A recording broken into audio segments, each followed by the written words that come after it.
Programme করছে, এবিপিপির লোকরা programme করছে, এখানে তো পুলিশ নেই। এখানে কেন পুলিশ?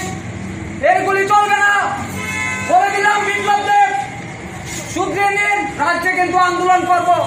আমরা কিন্তু ভয় পাই না। মেডিকেলের ফিস বাড়িয়েছেন, অনেক হয়েছে অত্যাচার, আর সহ্য হবে না। রাজ্যে কিন্তু আন্দোলন করব, ভয়ানক আন্দোলন হবে। আপনাকে বলে দিচ্ছি, এইভাবে হবে না। পুলিশ দেখিয়ে ভয় দেখিয়ে হবে না, আন্দোলন হবে, প্রতিবাদ হবে। ছাত্রদের টিএমসি মেডিকেলের ফিস বৃদ্ধি হয়েছে। আজকে আমরা ডাইরেক্টর অফ মেডিকেল এডুকেশন চিন্ময় বিশ্বাস স্যারের সাথে আমরা কথা বলার জন্য এসেছি।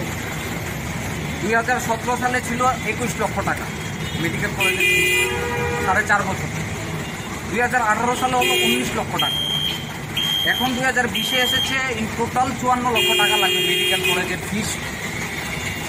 আজকে যারা গরিব মেহনতি ছাত্ররা আছে, যাদের কৃষক শ্রমিক খেটে খাওয়া মেহনতি ছাত্র তো চায় যে আমার ছেলে যাতে ডাক্তারি পড়ে, আজকে এই বিষয়ে এত ফিস বৃদ্ধির প্রতিবাদে আজকে আমরা এখানে এসেছি স্যারের সাথে কথা বলার জন্য। আমরা একটা মেমোরেন্ডাম সাবমিট করতে এসেছি। আমরা আশ্বাস করব যে এইটা প্রচার করব, নাইলে এখন যেহেতু পূজা সামনে, পূজা ফেস্টিভ্যাল চলছে, আমরা পূজার পরে রাজ্যব্যাপী আমরা বৃহৎ আন্দোলন করে দেবো। আমরা মেডিকেল কলেজও আমরা বন্ধ ডাকতে বাধ্য হব। আমরা ঘেরাও করবো, যেহেতু সামনে পূজা ফেস্টিভ্যাল। আমরা পূজার পরে আমরা রাজ্যে এনএসওয়াই আমরা বৃহৎ আন্দোলন করে দেবো যদি এই ফিস সমাধান না হয়। এটাকে প্রত্যাহার করতে হবে, পুরো প্রত্যাহার। এই বিষয়ে কথা বলার জন্য